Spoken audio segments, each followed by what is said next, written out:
se me arrumarem muito, aí eu fico com vergonha, não sei responder.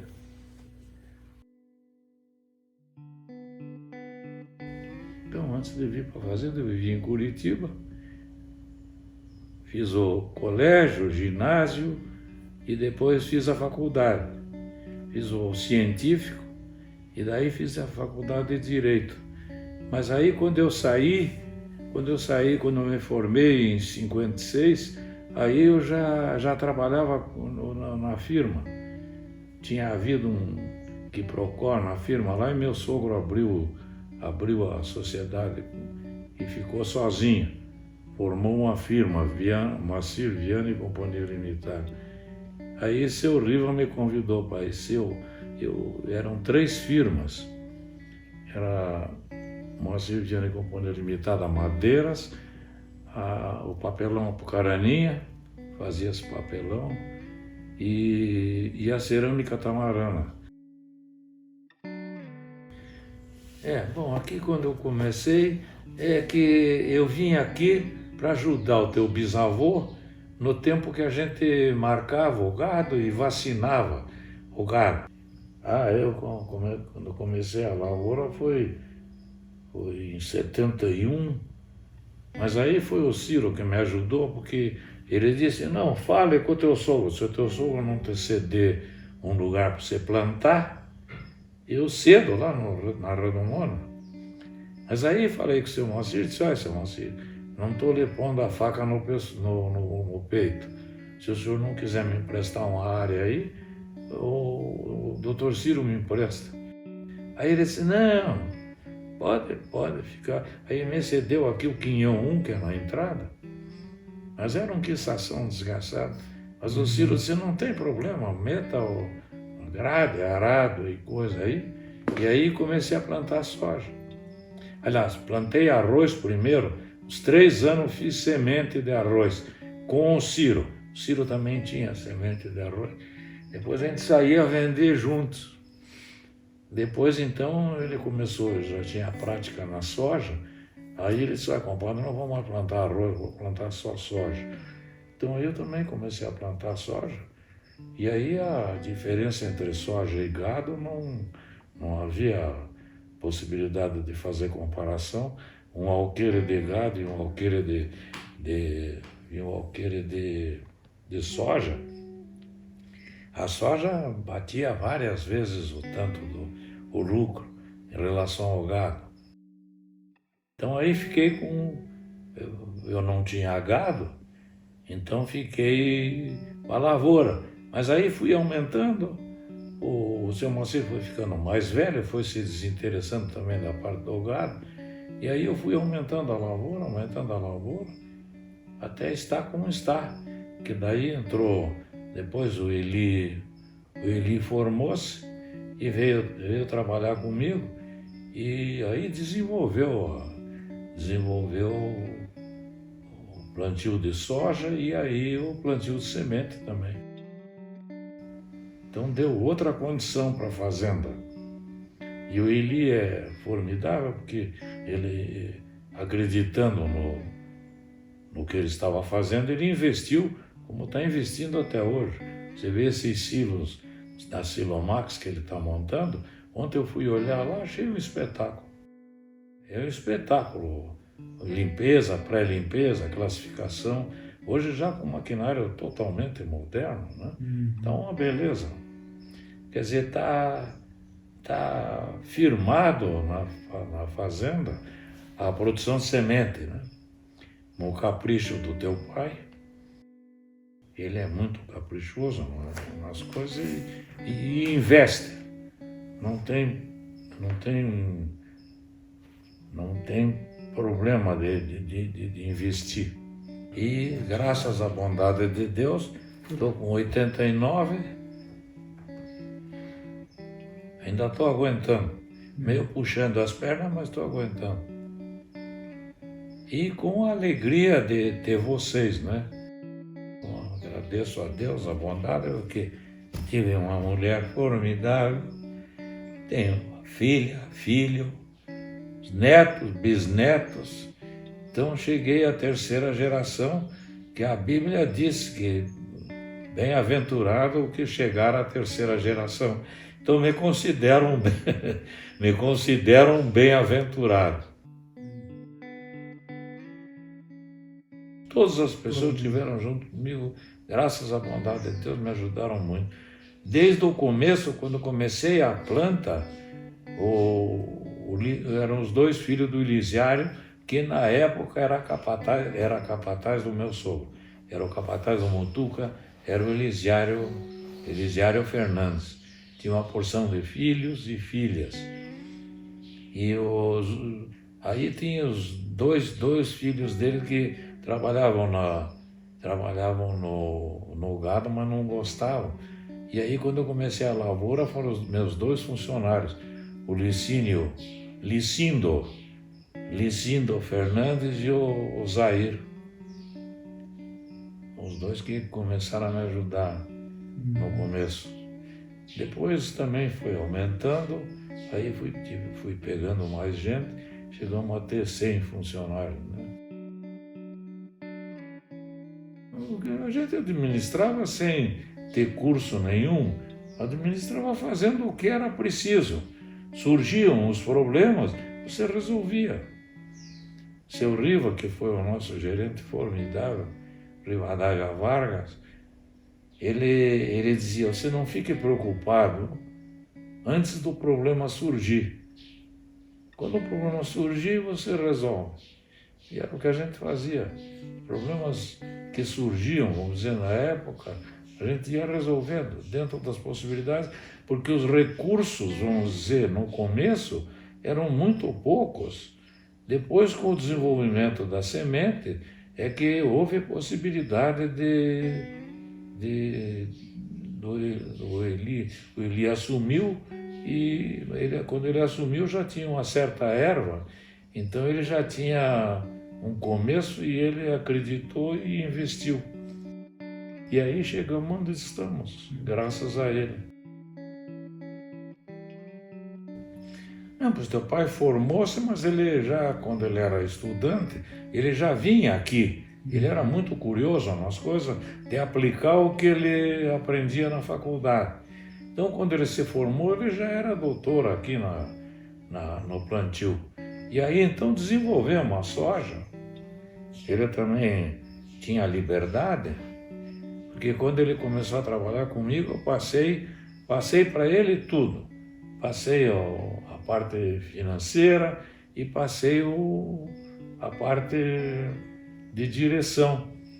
Então, sabe como é ele, moço, com outra capacidade, outra visão, desenvolveu e chegamos onde nós estamos, graças a ele. Confiei positivamente, desde a primeira vez, dei toda a força que ele precisava, do financeiro e a direção da fabricação de semente. Por sorte, tive o bom senso de passar o cetro para ele e não querer ficar eu o bam.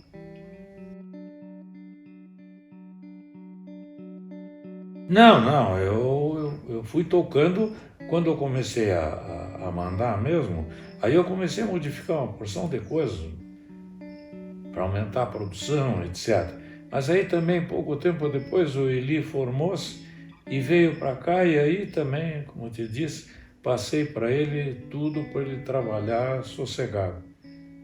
E isso tive bom senso para passar para quem sabia muito mais do que eu.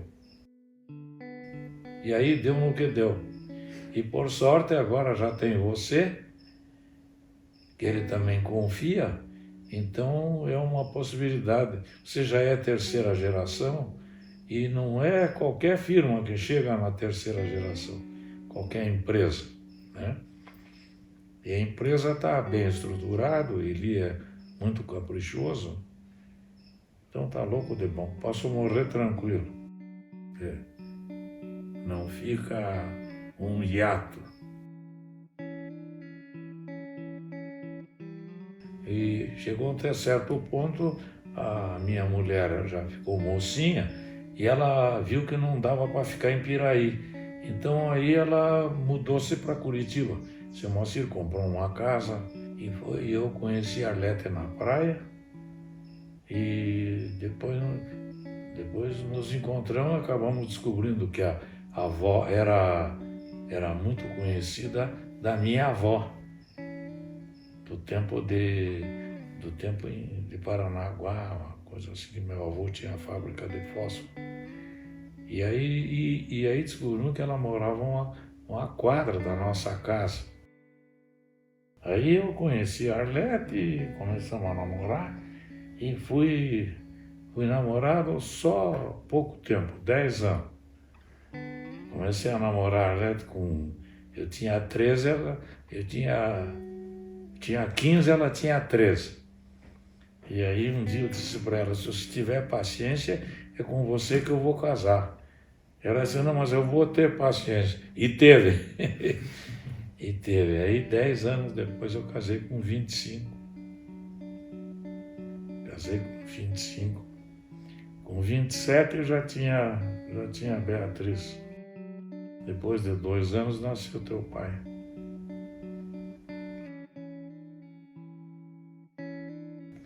Bom, Zé, sabe o que é? Eu sempre entendi que quando você cumpre os 10 mandamentos, automaticamente você está protegido. Porque se você cumprir os 10 mandamentos, você não faz nada errado. E você não fazendo nada errado, não tem o que pecar, não pecou. Então é isso. É tocar a vida assim, não prejudicando ninguém, não atrapalhando ninguém, ajudando quem a gente pode. Como tinha o exemplo, o tio Ciro foi uma pessoa maravilhosa para mim, né? Ele que mudou o rumo da minha vida, porque eu vinha como funcionário da firma, mas ganhava pouco. E seu Moacir não era de aumentar ninguém, e eu não era de pedir. Então eu fui levando com dificuldade. Aí o Ciro disse, compadre, você não pode continuar assim com os filhos mocinhos, com dificuldade financeira. Comece a plantar. Aí eu disse, pois é, compadre, mas não entendo nada. Ele disse, não, eu te ajudo no que for preciso. Ele já tinha a prática, porque ele já tinha plantado arroz como sementeiro e depois começou a plantar soja. E aí, auxiliado pelo Ciro, eu comecei a plantar e já no primeiro ano, o que eu colhi de soja, pô, eu ganhava 10 contos na firma, eu vendia a soja a 1,5 milhão. Aí paguei o financiamento do banco, que era 700 contos, mais 40 mil de imposto, de juro. E fiquei louco de alegre, porque pô, fiquei com quase 700 contos no banco. Era de dar coice na maçaraca do rabo, de tão alegre, né?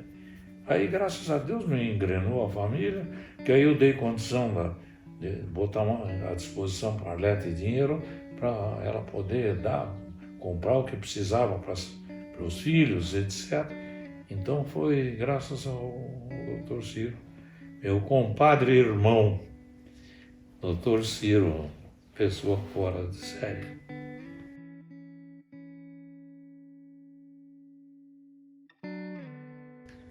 É cumprir os 10 mandamentos.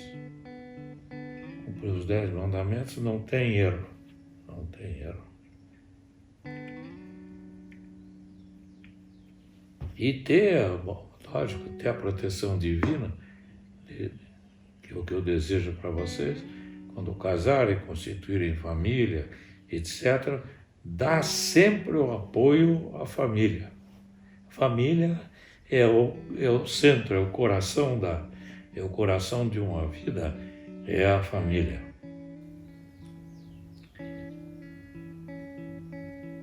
Você ter uma casa que você tenha prazer de quando termina o teu serviço, teu trabalho, você voltar para casa e ter o sossego de ter uma casa equilibrada. E aí é o que eu digo, aí o cara tem que ser equilibrado também. se dedicar à família. E graças a Deus, a mulher que eu tive também valeu. Uma pessoa maravilhosa. É o que faz falta.